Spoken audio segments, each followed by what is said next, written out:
Pag-uusapan na lang ba natin yung pagbanat nyo kay Mr. Duterte nating mahal? Puro ganun na lang ba? Ang dami ng bagyong dumadaan. Minsan lang halos pag-usapan yan. Ewan ko sa Senado, parang pinag-uusapan ata ngayon. Pero dyan, puro sa Quadcom o sa kahit anong mga budget ninyo, wala kayong pinag-uusapan kundi siraan ng Duterte. Diba? Yun lang ho. Ano kasi namin, naririnig namin sa mga balita, napapanood namin, puro pagbanat sa Duterte. Tapos marami pa palang mga nangyayaring hindi maganda dito sa ating bansa, dulot ng bagyo na ibinabalita sa ibang bansa. Pero mga kapatid, hindi halos na ibabalita dito. Mga katiting lang, mga masyadong konti.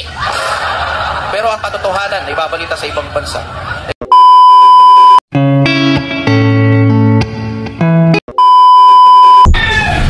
Magandang araw mga kaibigan. Gusto kong magbigay ng reaction sa isang vlog ng baguhang DDS vlogger, si Anong Meron TV. Bago pa lang siya, 5,590 pa lang ang subscribers niya. So, mag-subscribe tayo sa DDS vlogger nito. Magaling. Ang ganda yung kanyang komentary. Sabi niya, mula nung ipinagmayabang ni PBBM yung 5,500 flood control projects, sunod-sunod na ang mga sakuna. Pinapak-check na ng nature ang gobyerno. Ang galing ng kanyang pagkano. So, pakinggan natin siya at magbigay ako ng reaksyon. Napakating galing nito mga kapatid. Kumbaga nakaupo siya tapos iniimbestigahan siya. Ano to? Mga kongreso? Sino ba yung mga nasa kaliwat kanan nito? Ubus na yung quick response fund? Yes, Mr. Chair. Yung 5,500 control projects. Pansin nyo mga kaibigan, simula po nung sinabi ni PBBM sa kanyang SONA na mayroong 5,500 flood control, dumating ang maraming bagyo. Nakakatakot at nakakaawa po yung mga kababayan natin. Pero base sa aking opinion, yung panahon na kasi ang nagkaroon ng fact check na tinatawag ba yun?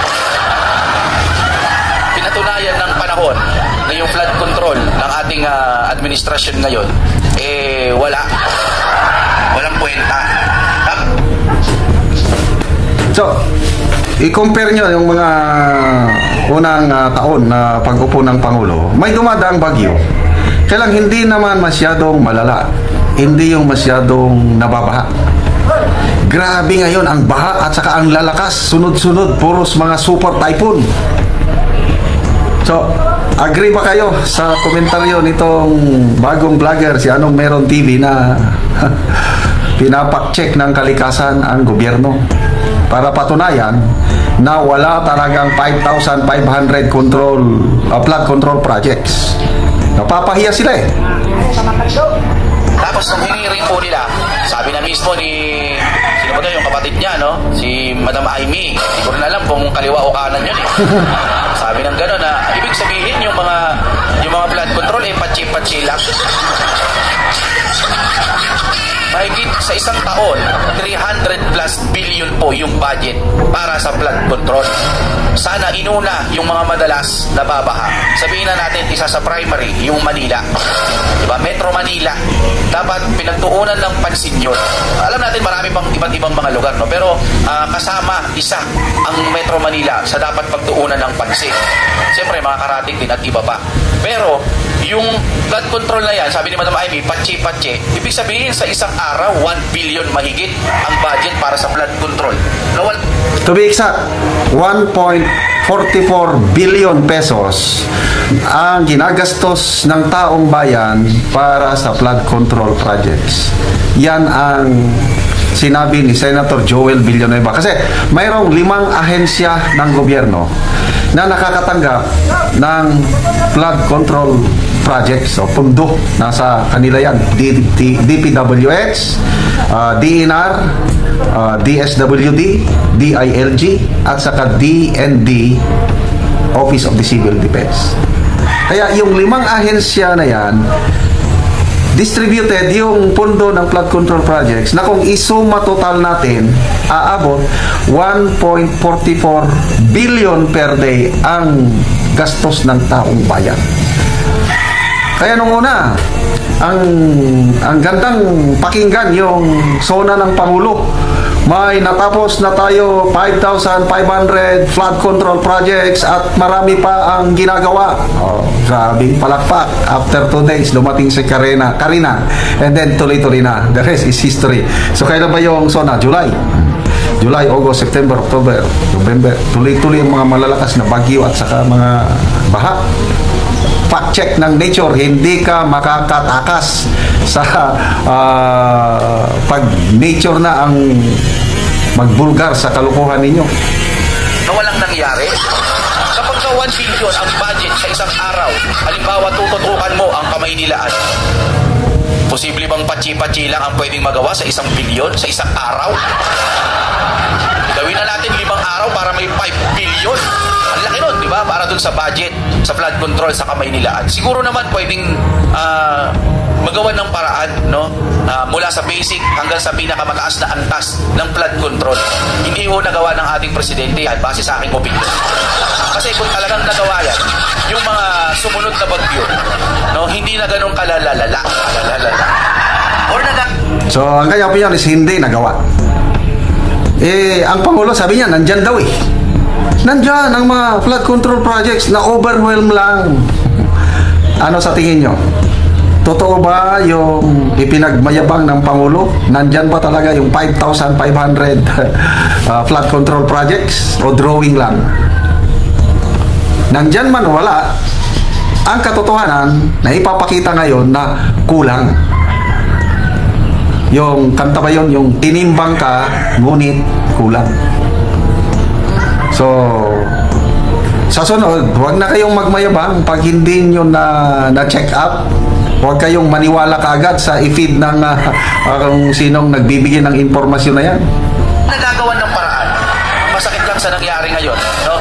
Sinabi ata ng ating presidente, correct me if I'm wrong, kung matatandaan ko, pag nategi na daw talaga, yung word na, no? Pag nategi na daw talaga, yun na, wala na. Kumbaga, yung paniniwala niya,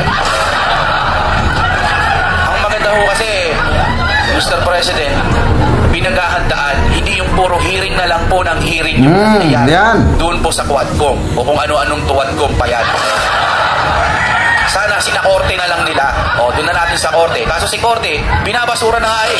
Yung EJK, di ba? So wala na. Anong gagawin natin?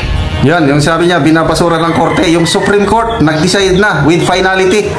Yung mga human rights charges against kay Pangulong Duterte, basura na, dismiss na. O ngayon, yun pa ang pinagtutuunan sa Quadcom. Magkakaroon na naman ng susunod pang mga hearing. Kailan ba sila matatapos? Pag-uusapan na lang ba natin yung pagbanat nyo kay Mr. Duterte nating mahal? Puro ganun na lang ba? Ang dami ng bagyong dumadaan. Minsan lang halos pag-usapan yan. Ewan ko sa Senado parang pinag-uusapan ata ngayon. Pero dyan, puro sa Quadcom o sa kahit anong mga budget ninyo, wala kayong pinag-uusapan kundi siraan ng Duterte. Diba? Yun lang ho. Ano kasi namin, naririnig namin sa mga balita, napapanood namin, puro pagbanat sa Duterte. Tapos marami pa palang mga nangyayaring hindi maganda dito sa ating bansa, dulot ng bagyo na ibinabalita sa ibang bansa. Pero mga kapatid, hindi halos na ibabalita dito. Mga katiting lang, mga masyadong konti.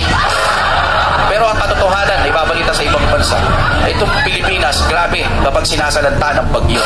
Nauuwi na kasi sa mga hearing. Ang bagong global report ngayon ng Science Connect, bagong lumabas lang, for 3 straight years from 2022, 23 and 24, ang Pilipinas ang pinakadelikadong bansa na tirahan ng tao. Kasi nga, sa kalamidad na dumarating at sa kakulangan, kahinaan ng gobyerno sa pagresponde sa kalamidad. Yun po ang pinagmamalaki ng bagong Pilipinas. Riskiest country in the world. Most dangerous city in the world. Nandito na lahat. Worst airport in the world. Ano pa? Traffic capital in the world. Number 1 rice exporter in the world. Ang dami. Never ending yung top 1 na lugar ng place ng Pilipinas sa buong bansa. Okay lang sana top 1 sa na ikararangal natin, kaya lang itong mga pagiging tapwa natin nagbibigay ng kahihiyan sa ating bansa.